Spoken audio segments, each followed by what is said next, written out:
Quiero invitarlos a que abran la palabra de Dios, la primera epístola de Juan, capítulo 3, y hoy vamos a estar leyendo del versículo 19 al versículo 24, del 19 al 24. En esto sabemos que somos de la verdad y aseguraremos nuestros corazones delante de Él en cualquier cosa en que nuestro corazón nos condene, porque Dios es mayor que nuestro corazón y sabe todas las cosas. Amados, si nuestro corazón no nos condena, confianza tenemos delante de Dios, y todo lo que pidamos lo recibimos de Él, porque guardamos sus mandamientos y hacemos las cosas que son agradables delante de Él. Y este es su mandamiento: que creamos en el nombre de su Hijo Jesucristo y que nos amemos unos a otros como Él nos ha mandado. El que guarda sus mandamientos permanece en Él y Dios en Él. Y en esto sabemos que Él permanece en nosotros por el Espíritu que nos ha dado. El texto que yo acabo de leer es un texto que enfatiza la necesidad del creyente sentir, tener, experimentar seguridad y confianza acerca de su salvación. Lo vamos a ver en lo adelante. Nota como el texto comienza diciendo: en esto sabremos que somos de la verdad. Eso es en la primera parte del versículo 29, pero en la segunda parte nos dice lo siguiente: y aseguraremos nuestros corazones delante de Él.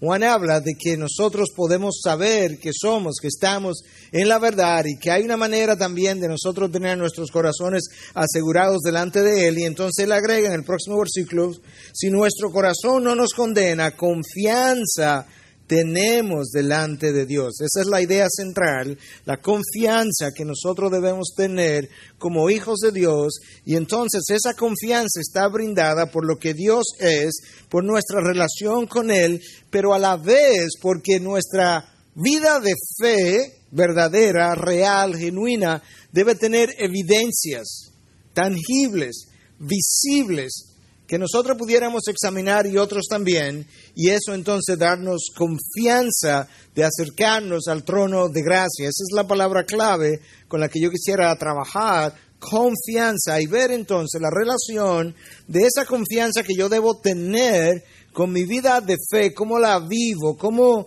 otros me perciben, cómo yo puedo examinarla, y a la vez la relación que yo guardo con Dios y cómo yo me siento seguro o no en esa relación. Y con eso entonces yo quiero que nos hagamos 3 preguntas para el día de hoy. La primera: ¿qué es eso a lo que Juan se refiere literalmente con esa palabra eso, que debe darnos a nosotros la sabiduría, el entendimiento de que somos de la verdad? Porque eso es lo que Juan dice: en eso sabremos que somos de la verdad. La segunda pregunta es: ¿cuál es la relación que existe entre mi nuevo nacimiento y mi capacidad de amar al otro? Porque eso es algo que Juan menciona aquí. Y en tercer lugar, entonces, ¿cuál es la relación entre la confianza que nosotros tenemos al abordar el trono de gracia y las respuestas que yo recibo a mis oraciones? Y esa es una pregunta importante, porque Juan dice en el versículo 21: amados, si nuestro corazón no nos condena, confianza tenemos delante de Dios. Y luego entonces le agrega esto que es importante: y todo lo que pidamos lo recibimos de Él. Padre, gracias te damos por tu palabra, que es clara, que es instructiva, que es santificadora. Por tu palabra, Dios, que tú has dicho, que tú has exaltado por encima de todo, junto con tu nombre. Yo quiero pedirte ahora, Dios, que tú puedas glorificarte en la proclamación de tu palabra.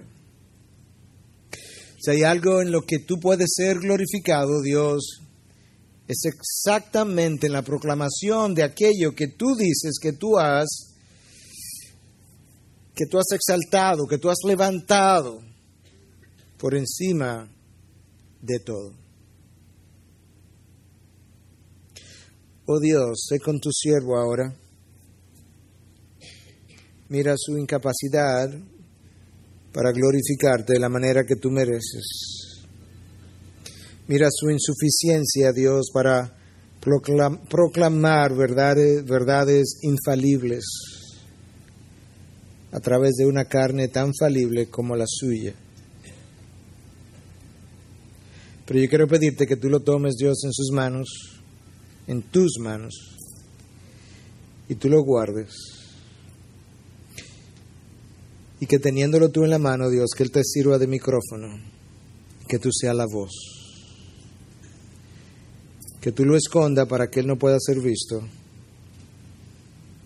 Y que tú seas la única persona visible en esta hora. Y que en eso tú puedas exaltarte y glorificarte en Cristo Jesús. Amén, amén. A lo largo de la carta de Juan, para aquellos que han estado con nosotros y para aquellos que no han estado también, les sirve de introducción a mi mensaje hoy. A lo largo de esa carta, Juan ha querido ayudarnos a entender la diferencia entre lo verdadero y lo falso. Y Él lo ha hecho de diferentes maneras. Pero con el propósito de ayudarnos a entender lo verdadero y lo falso, Él con frecuencia ha usado palabras muy absolutas. Y Él habla de que ninguno que es nacido de Dios practica el pecado en 3:9. Él dice, nadie os engañe, el que practica la justicia es justo en 3:7. Él dice, todo aquel que niega al Hijo tampoco tiene al Padre en 2:2. Él vuelve a usar la palabra todo el que hace justicia es nacido de Él en 2:29. Todo el que aborrece a su hermano es homicida en 3:15. No creáis a todo espíritu en 4:1.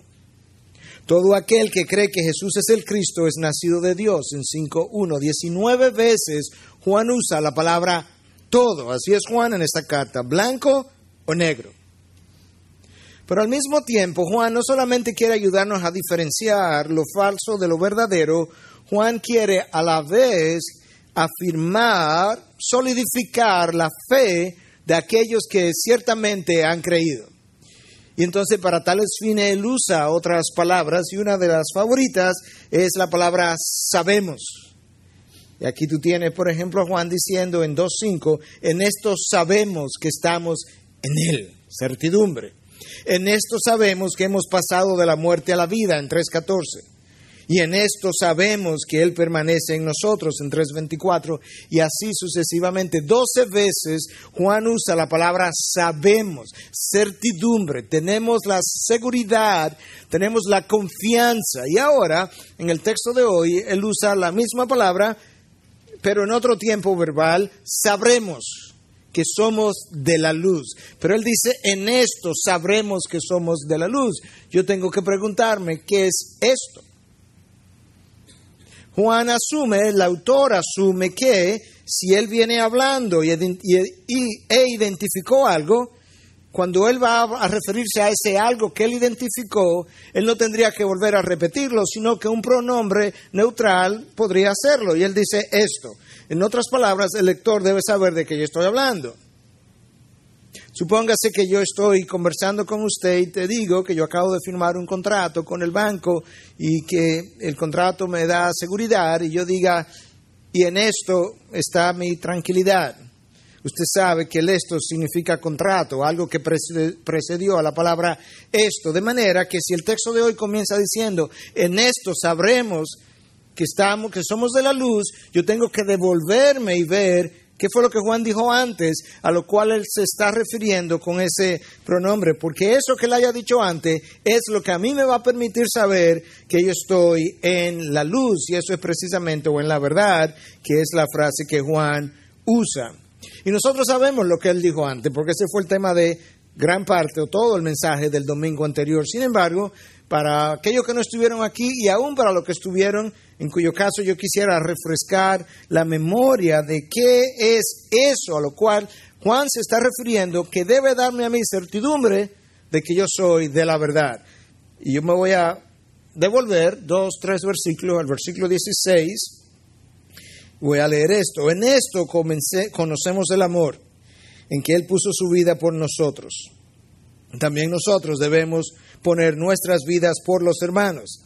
Pero el que tiene bienes de este mundo y ve a su hermano en necesidad y cierra su corazón contra él, ¿cómo puede morar el amor de Dios en él? Hijos, no amemos de palabra ni de lengua, sino de hecho y en verdad. Y en esto sabremos que somos de la verdad. En esto que yo acabo de decir, de que tú tienes que amar al hermano de esa manera. Cuando tú amas al hermano de esa manera, implica que Dios vive en ti. Porque si ves a alguien en necesidad y lo dejas ir y no la llena, ¿cómo puedes decir que el amor de Dios está en ti? Dios no puede vivir ahí porque Dios no se comporta así. Eso es lo que Juan está tratando de ayudarnos a entender, que hay algo que ocurre en mí cuando yo nazco de nuevo, que luego se evidencia en mi vida cotidiana, de día a día, que me habla a mí de que verdaderamente soy cristiano, le habla a otros, y que ahora, cuando yo tengo cierta duda en mi corazón, si mi corazón me acusa, yo pudiera incluso examinar mi fe y terminar con confianza delante de Dios, ir a hablar con Él, orar y tener mis oraciones contestadas. Vamos a hablar un poco más de eso en lo adelante. Pero Juan me está tratando de decir que la disposición que yo tengo a sacrificarme por otros, sobre todo los hermanos, hasta el punto de dar mi vida por ellos, habla de mi conversión. Juan me está diciendo también que el deseo que yo tengo de compartir mis bienes con aquellos que están en necesidad, sobre todo si son mis hermanos, habla en favor de mi nuevo nacimiento. Juan quiere que yo entienda que cuando nosotros amamos de hecho y en verdad, que es como termina el versículo 18, y no solamente de palabras, ni de lengua, no solamente de esa forma, que eso milita a favor de lo que es mi experiencia de conversión en el Señor. Y eso me ayuda a mí a examinar mi fe. Como yo amo al otro o como yo no amo al otro, habla de si yo soy o no soy hijo de Dios. Y ahora yo sé cuál es la respuesta a mi primera pregunta. ¿Qué es esto que Juan dice debe ayudarme a mí a saber que sois de la verdad? El amor por el hermano. Y no solamente el amor por el hermano, la calidad del amor por el hermano. La calidad de mi relación con él. La calidad de mi preocupación por él.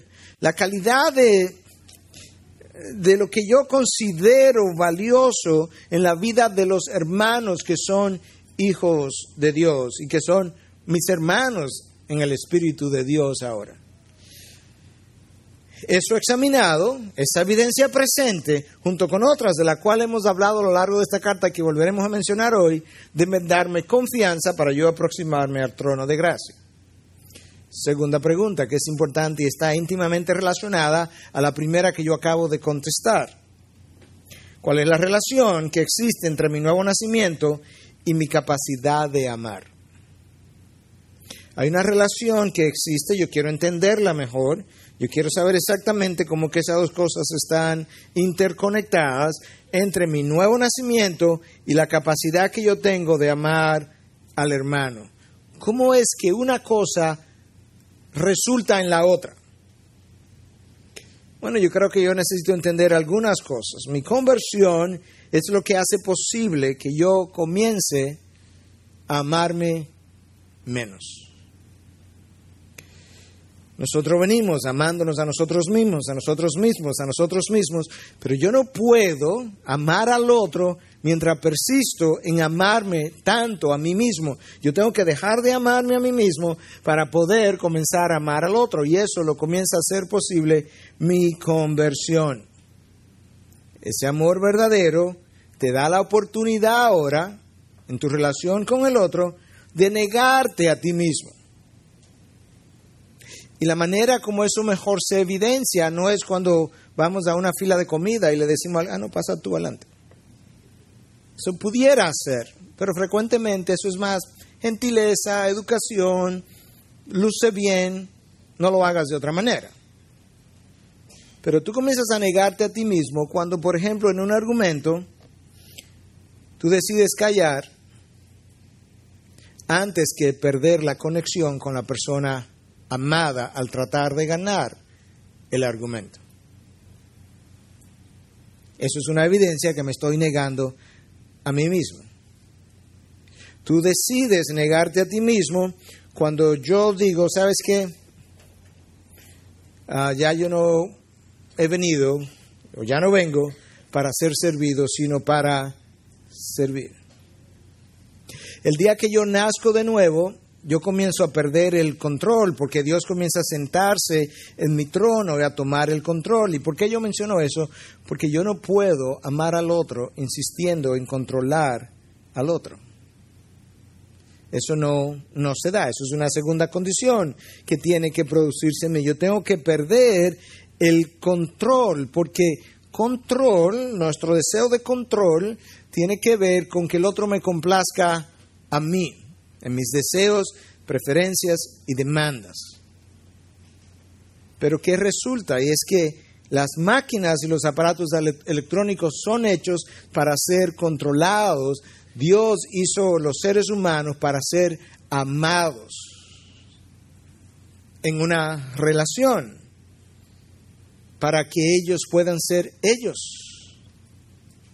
Pero tú no puedes amar verdaderamente mientras tienes el deseo de controlar sus vidas. Nuestro deseo de control habla de nuestras inseguridades, pero yo no puedo amar libremente, verdaderamente, en medio de las inseguridades, porque mis propias inseguridades construyen murallas que me hacen difícil acercarme al otro y abrazarlo alrededor de mis murallas.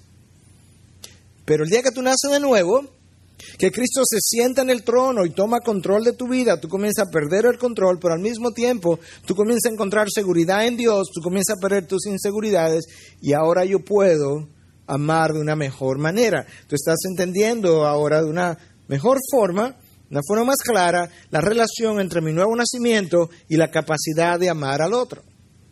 En primer lugar, ya comencé a dejar de amarme a mí mismo. En segundo lugar, yo comencé a perder el control.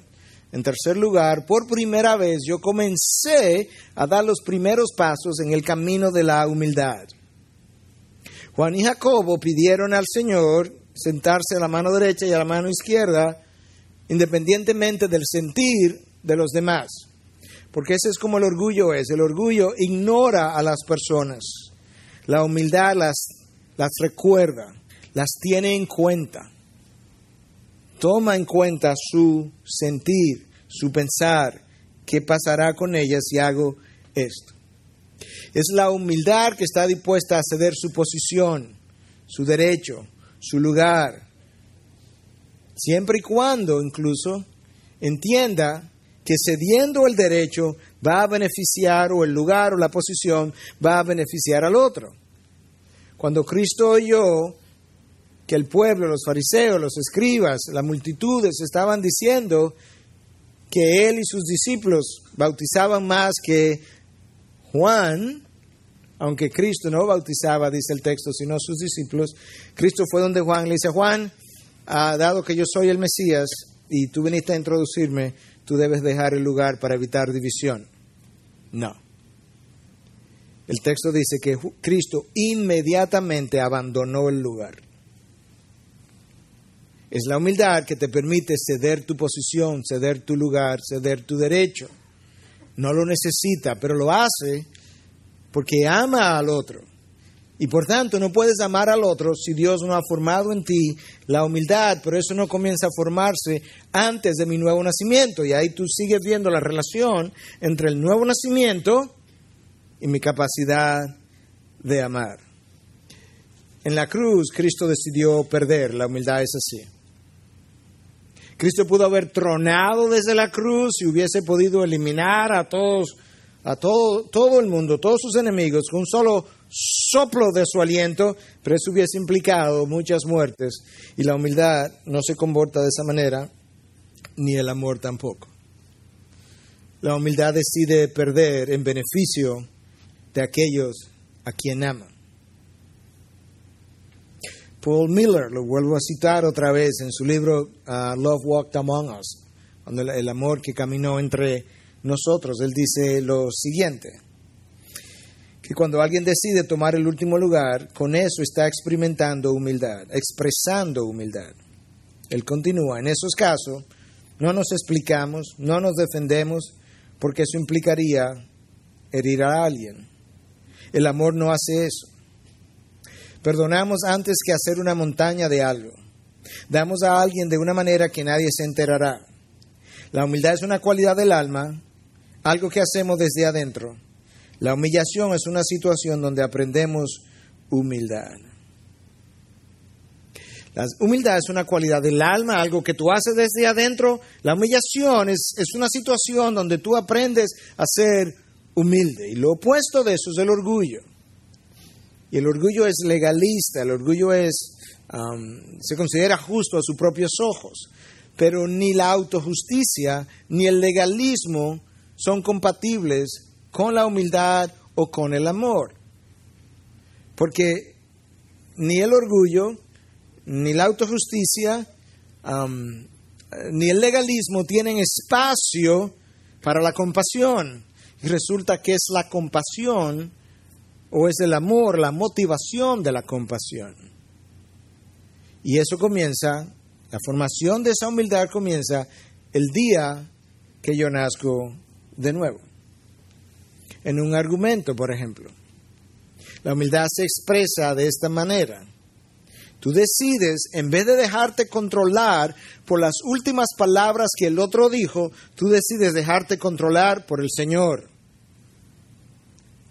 Pero para hacer eso tú tienes que haber perdido el control, haber cedido el control a Dios, de manera que ni tú ni el otro controlen tus próximas palabras, sino Dios.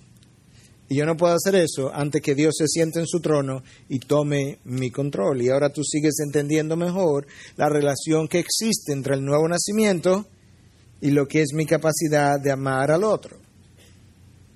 Para amar a Dios o para amar como Dios manda, Dios ordenó, yo necesito fe.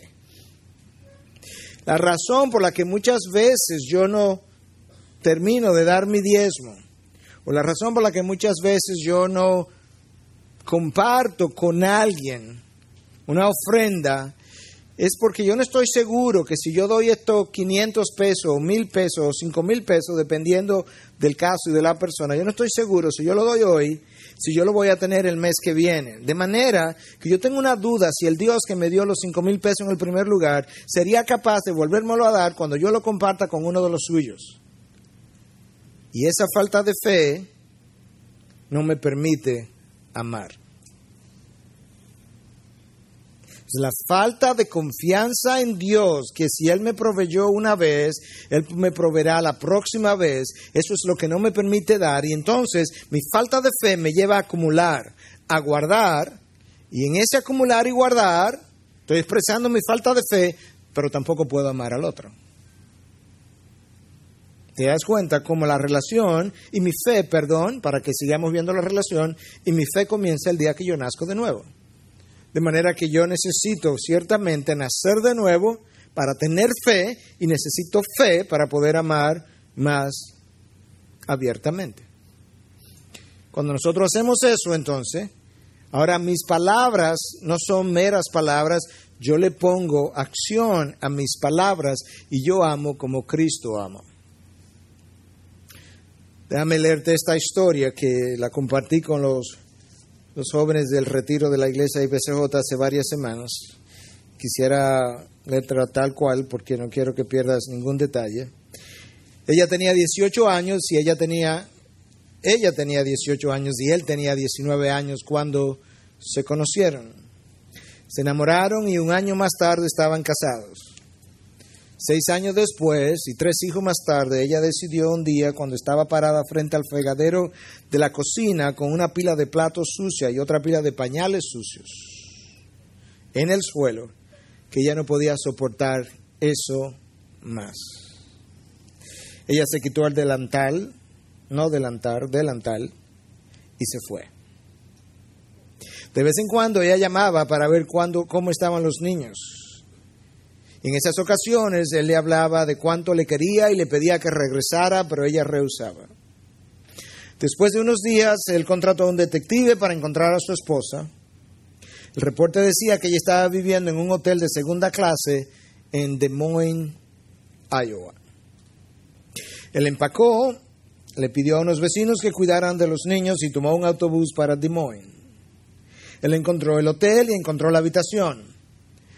Él tocó la puerta con las manos temblorosas, porque no sabía qué tipo de recepción tendría. Su esposa abrió la puerta, se quedó parada mirándolo en choque y luego cayó sobre sus brazos. Ella regresó, más tarde ya con los niños acostados. Él le preguntó, ¿por qué no me dijiste dónde estaba cuando llamabas?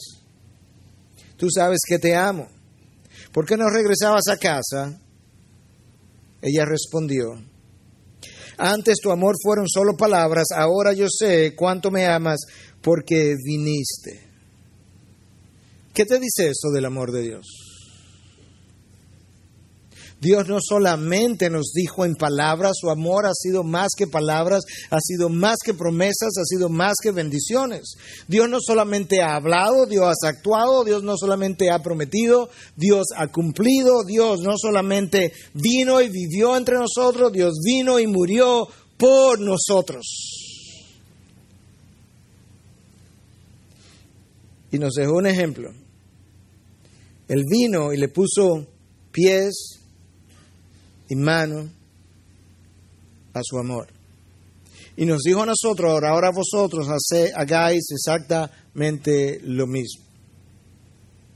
Él nos amó de esa manera, pero escucha ahora, porque esto es importante en entender esto de la confianza que yo necesito tener en Dios y cómo es que la voy a tener. Escucha este texto de Juan 10:17. Es un texto que yo he leído yo no sé cuántas veces y yo no lo había visto desde este ángulo hasta esta semana. Cristo dice, por eso el Padre me ama, porque Él va a dar la razón ahora. Cristo dice, por esto que voy a decir ahora, el Padre me ama, porque yo doy mi vida.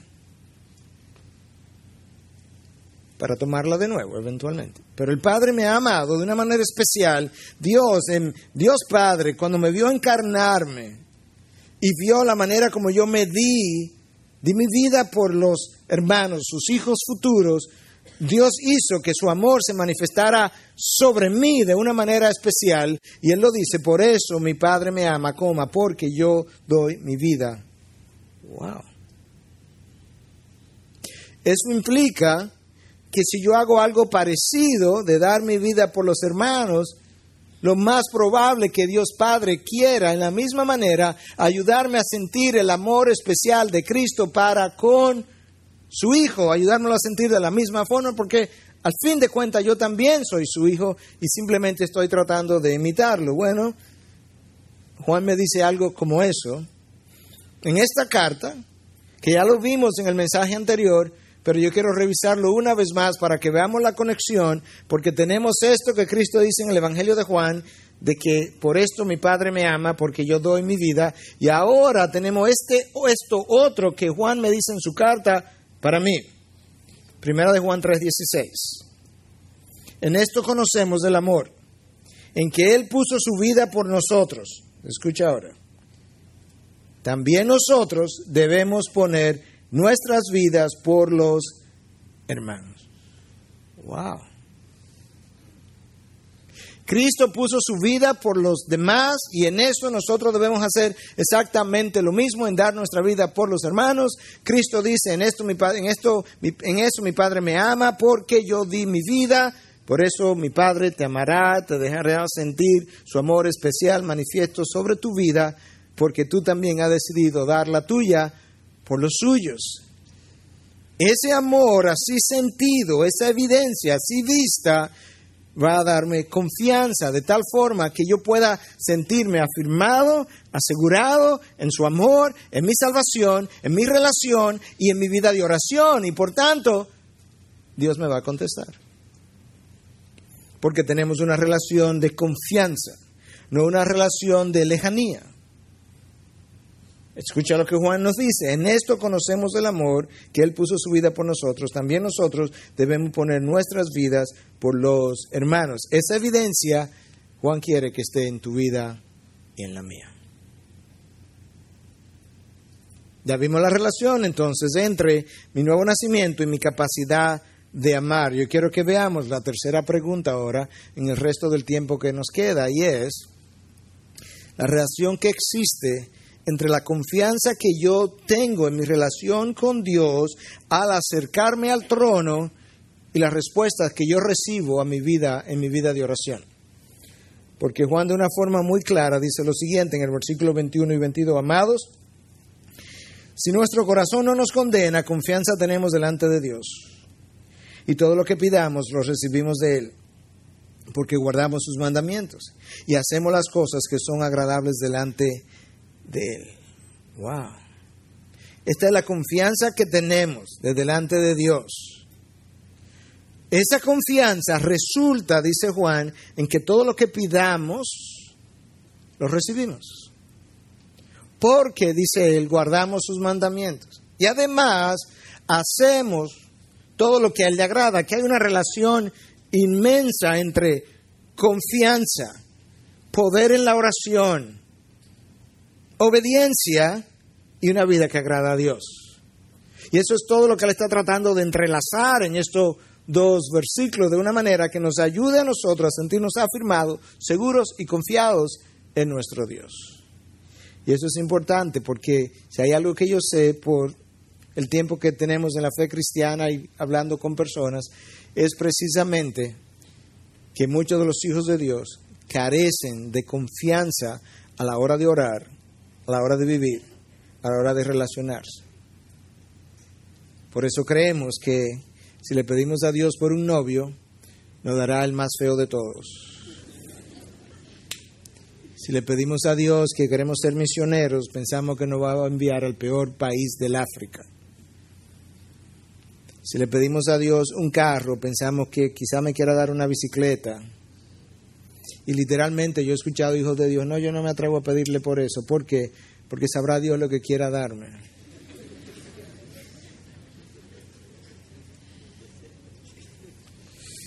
Eso nos dice a nosotros que la mayoría de los hijos de Dios no tiene la confianza de la que Juan está hablando. Y con ese entendimiento, de esa manera, como yo acabo de escribirlo, aunque sean con ejemplos diferentes, Dios dice, yo rehúso responderte tus oraciones.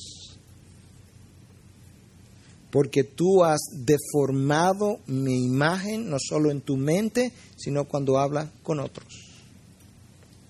Y yo responder mis oraciones con esa imagen distorsionada que tú tienes de mí y que proclamas y de la que hablas sin ruborizarte, es afirmarte en tu concepto de lo que yo no soy.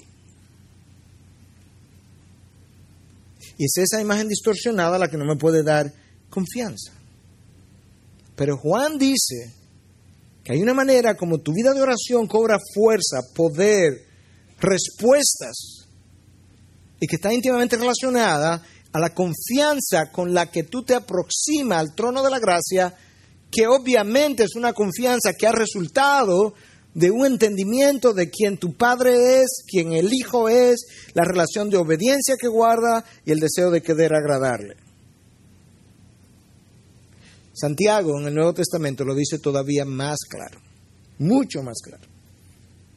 Santiago me deja ver claramente, más claro que Juan todavía. Yo quiero usar a Santiago simplemente para apoyar a Juan, pero Santiago me deja ver todavía mucho más claramente que si a mí me falta confianza a la hora de mi oración, Dios decide no responder esa oración.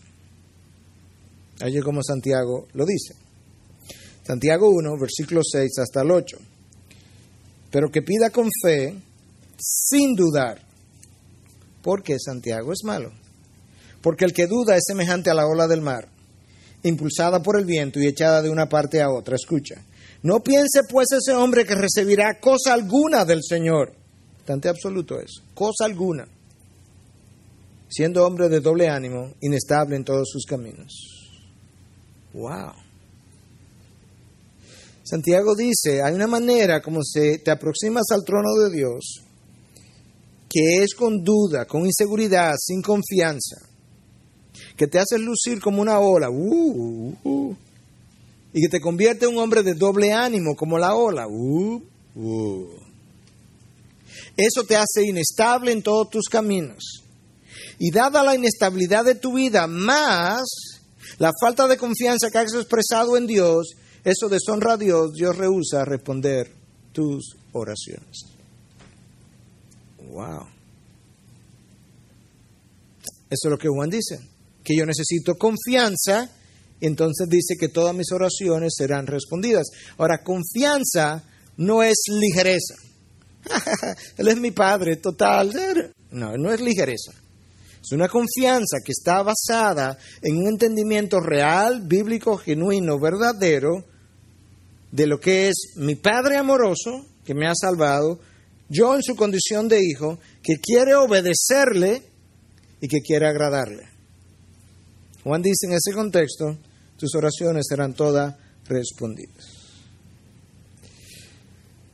Ahora hay diferentes razones por las que yo no experimento confianza, pero la principal es que no le conozco íntimamente. No puedo tener confianza en alguien que yo todavía no he acabado de conocer en la intimidad. Y por eso entonces nosotros, cuando tiene que ver con Dios, nos hemos atrevido a dudar prácticamente todo lo que tiene que ver con Él. Nosotros hemos sabido dudar su amor, su provisión, su gracia, su control, su sabiduría, su existencia, su poder, su benevolencia, su fidelidad y hasta su perdón. Todas esas cosas las hemos dudado, a veces más de una a la vez. Bueno, pero ¿por qué eso es tan grave? Porque Dios sabe que somos humanos, que somos carne, que somos débiles. Y sin embargo, Dios dice, cuando te aproximas a mí con esa duda, no pienses que recibirás cosa alguna, porque eres un hombre de doble ánimo. ¿Qué es lo que ocurre? Bueno, trata de verlo desde la perspectiva divina, la perfección divina, lo que Él es. Cuando yo dudo su amor, yo dudo su cruz, porque no ha habido una mayor manifestación de su amor. Ya eso tiene otra dimensión.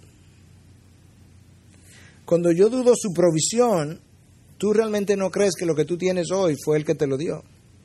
Tú crees que te lo ganaste y por tanto, si lo pierde o lo doy o lo regalo o lo comparto, yo tendré que ganármelo otra vez. Porque no piensa que fue Él que realmente te lo proveyó. Cuando tú dudas su gracia, tú pones en duda tu salvación, porque de qué otra manera Él te ha salvado si no es por gracia. Y si ponen en entredicho su gracia, acabado de poner en entredicho tu salvación, tu propia salvación. Si dudas su existencia, te invade un sentido de falta de propósito y de significado en la vida que milita en contra de tu fe. Si tú dudas su sabiduría, tú realmente no crees que Él sabe lo que está haciendo. Y cuando ves la vida y ves los terremotos y los tsunamis y todas estas catástrofes que están ocurriendo, tú dices, bueno, supuestamente que Dios está en control, pero yo no entiendo. Y nunca acabas de entender lo que hemos dicho en otras ocasiones, que la vida es como ese tapiz que tejen en la India, donde tú lo miras por atrás, es una telaraña de hilos, tú le das la vuelta y es algo hermoso. Bueno, la vida parece eso, una telaraña de acontecimientos, de eventos, de catástrofes, de muerte, de enfermedades, de sufrimiento. Esos son todos los hilos por atrás, tú le das la vuelta y dices, wow. Pero cuando tú das la sabiduría de Dios, tú no crees que Él sabe lo que está tejiendo. Tú crees que Él es un mal tejedor. Cuando tú dudas su benevolencia, tú piensas que tú eres mejor que Él. Bueno, eso, yo no entiendo el sufrimiento. Mira cómo se cayó ese edificio arriba de esos niños. Yo no entiendo. Con lo que tú dejas ver subconscientemente, si yo fuera Dios, eso yo no lo hiciera. Yo tendría una mejor forma. Yo tengo más benevolencia que Él. Yo tengo mucho más benevolencia. Lo cual dice que tú realmente pones en entredicho su benevolencia, que quizá hay algo de malévolo en Dios, al fin de cuentas. Cuando tú dudas su fidelidad, tú vives en duda continua. Cuando tú dudas su poder, tú realmente no crees que Él tiene la capacidad para responder las mismas oraciones que tú estás haciendo. Y cuando tú dudas su perdón, tú vives cargado de culpa.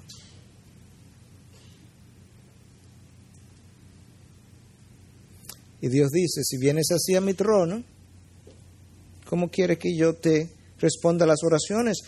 Oraciones respondidas son aplausos a tu vida, a la manera como la estás viviendo. Sería aplaudir tu mala teología, no solo la teórica, sino la práctica, tu mala imagen que tienes de mí, y yo no puedo hacer eso. Eso no da la confianza de la que Juan nos está hablando aquí cuando dice que nosotros debiéramos tener confianza delante de Dios.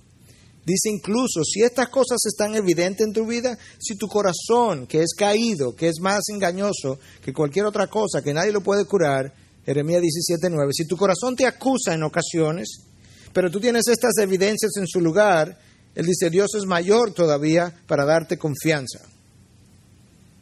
Mayor que tu corazón. Eso es lo que dice los versículos 20-21. Y luego que nos habla de esa confianza, dice en el 22, y todo lo que pidamos lo recibimos de Él porque guardamos sus mandamientos y hacemos las cosas que son agradables a Él. En primer lugar, las recibimos de Él porque venimos con confianza.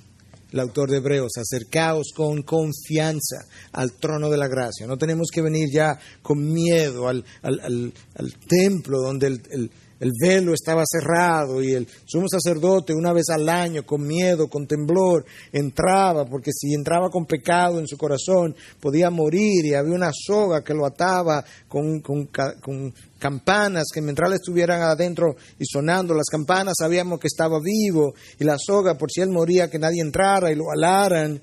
No tenemos que entrar de esa manera. Eso desdice de Dios. Le hace lucir que el velo está todavía cerrado, que Cristo no ha muerto, que lo estamos esperando. Lo recibimos no solamente porque tenemos confianza en Él y en nuestra relación, lo recibimos porque guardamos sus mandamientos, somos obedientes. Y lo recibimos no solamente por la confianza y por la obediencia, lo recibimos también porque ahora queremos vivir una vida que lo agrade a Él. Versículo 22, final del versículo. Y Juan entonces termina ese pasaje resumiendo 3 verdades que nosotros hemos estado mencionando a lo largo del desarrollo de esta carta y que yo no he vuelto a leer, pero la voy a leer en un momento, en los versículos 23 y 24. Pero Juan nos habla de 3 verdades. Estas 3 verdades son las 3 pruebas de que yo realmente estoy en la fe, en la luz. La primera tiene que ver con saber que Cristo es quien es. Es la prueba de la doctrina. La segunda tiene que ver con que yo he aprendido a amar al hermano como Cristo me amó a mí. Esa es la prueba del amor por el hermano, es una prueba de la práctica. Y la otra prueba, que también es una prueba de la práctica, tiene que ver con mi vida de obediencia. De manera que yo tengo pruebas teóricas y pruebas prácticas, pruebas mentales y pruebas espirituales, pruebas del corazón, pruebas de la vida, que Dios conozca, pero que otros puedan ver en mí. Y Juan dice, si tienes eso, y aún así un día tu corazón te acusa, versículo 20, 21, confianza tenemos en Dios y Él es mayor que las acusaciones de tu corazón. Y si tu corazón no te acusa, pues también en medio de todo esto pudieras estar tranquilo. Estos son los 2 versículos finales que resumen lo que yo te acabo de decir. Y este es su mandamiento, que creamos en el nombre de su Hijo Jesucristo. Ahí está la prueba doctrinal. Los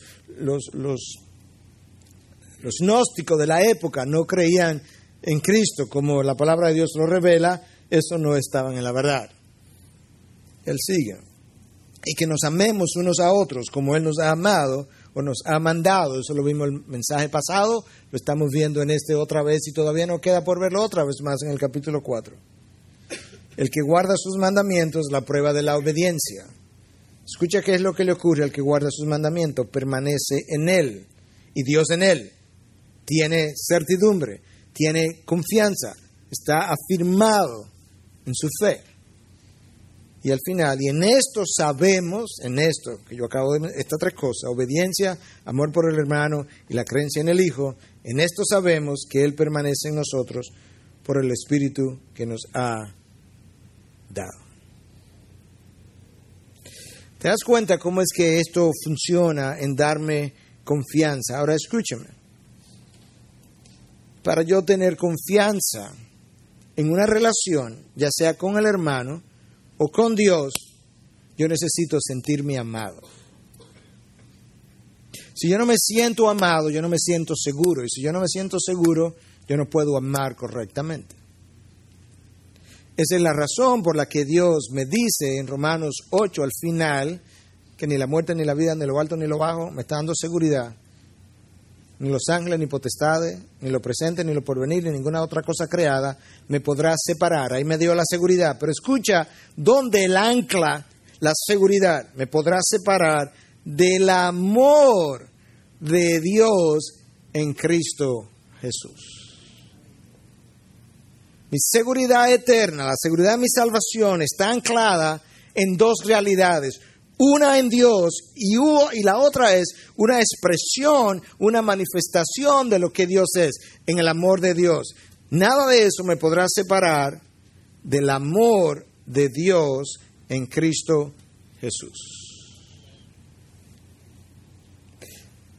Ahora, ese amor que Dios ha depositado en mí, se supone que Él me lo dio para que yo pueda amar a otros. Y cuando yo ame a otros, entonces en esa relación de amor, tú y yo podamos sentirnos seguros el uno con el otro y tener confianza el uno con el otro, porque la razón por la que tú y yo no nos confiamos en ocasiones es porque no nos amamos. Y si no nos amamos, ¿cómo te confieso mis cosas? ¿Cómo te digo mis cosas? ¿Cómo bajo mis barreras? Quizás me va a herir. Y en las últimas semanas yo he estado meditando mucho acerca de, en el día a día, ese amor por el otro, que es una de las evidencias sobre las cuales yo anclo mi seguridad de mi salvación, ¿cómo debe lucir? Y yo quiero, a manera de resumen, ya ir cerrando con esto, para que lo podamos ver. Yo quiero leer de esta manera. Amar es callar cuando tú sabes que tus palabras pueden herir. Pedro negó a Jesús, Jesús calló y lo vio. Pedro volvió a negar a Jesús, Jesús calló y lo vio. Pedro volvió a negar a Jesús y Jesús lo vio y cayó. Y cuando Cristo murió y resucitó, Él le dice, ve y dile a mis hermanos y a Pedro que a pesar de su negación, no. Él volvió a callar. Le dice, ve y dile a mis hermanos y a Pedro que estoy vivo. Pedro tiene esperanza porque yo estoy vivo. Él volvió a callar. Amar es callar cuando tú sabes que tus palabras pueden oír. Imagínate a Jesús en medio de la negación. Pedro, te lo dije.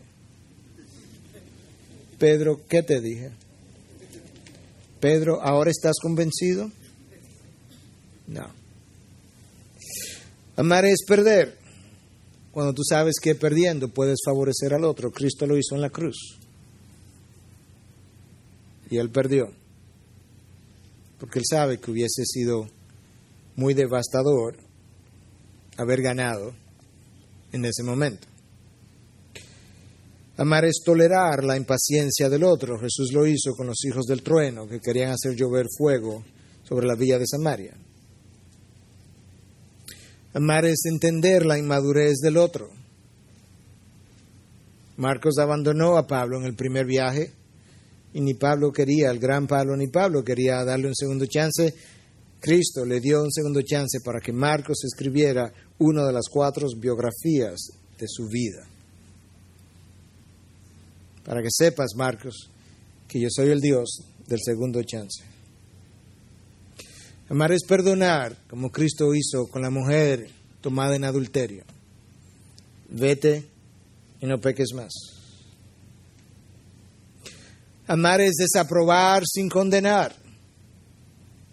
Tomás, ¿no crees que están mis llagas? Si tú necesitas mis llagas, Tomás, para creer, porque te amo, aquí están, la puedes tocar. Y Tomás puso el dedo sobre la llaga y cae de rodilla y dice, mi Elohim y mi Adonai, mi Dios y Señor. Wow. Eso es amar. Amar es esperar. Amar es dar sin esperar, perdón. Toda la vida de Jesús fue eso, dar sin esperar. No hubo después que hice tanto por ustedes, después de todo lo que yo he hecho, después de todo lo que le ha dado, después de todos los milagros que le hice, nada de eso. Amar es dar sin esperar. Amar es practicar la sordera ante las críticas de los demás. Esta mujer pecadora, comiendo con publicanos y pecadores.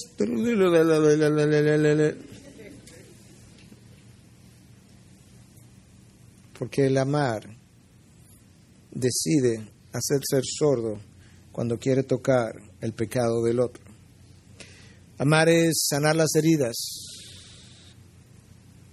del otro, como Jesús sanó los leprosos.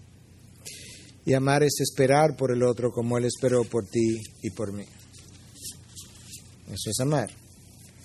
Si el otro no está ahí todavía, no lo condenes, espéralo. Si el otro no ha llegado, lo puedes desaprobar sin condenar, espéralo. Él te esperó, Él me esperó. Y que el amor que Dios nos ha hecho sentir en Él nos dé la seguridad entonces de abordarlo con confianza y que nosotros tengamos seguridad de nuestra salvación por lo que ya la ha demostrado en su palabra, en su vida, en su paso por la tierra y en nuestras vidas personales. Integridad y Sabiduría es una producción que llega hasta ustedes gracias a los aportes de individuos y empresas comprometidos con la defensa de la fe. Para más información, preguntas y comentarios, visite nuestra página de internet www.integridadsabiduría.org. En esta página encontrará información sobre la producción de este y otros recursos que ponemos a su disposición, como también las formas en las que usted puede contribuir con la producción de programas como estos. Les invitamos nuevamente a visitar nuestra página de internet www.integridadsabiduría.org. Será hasta la próxima, cuando nos reencontremos con Integridad y Sabiduría.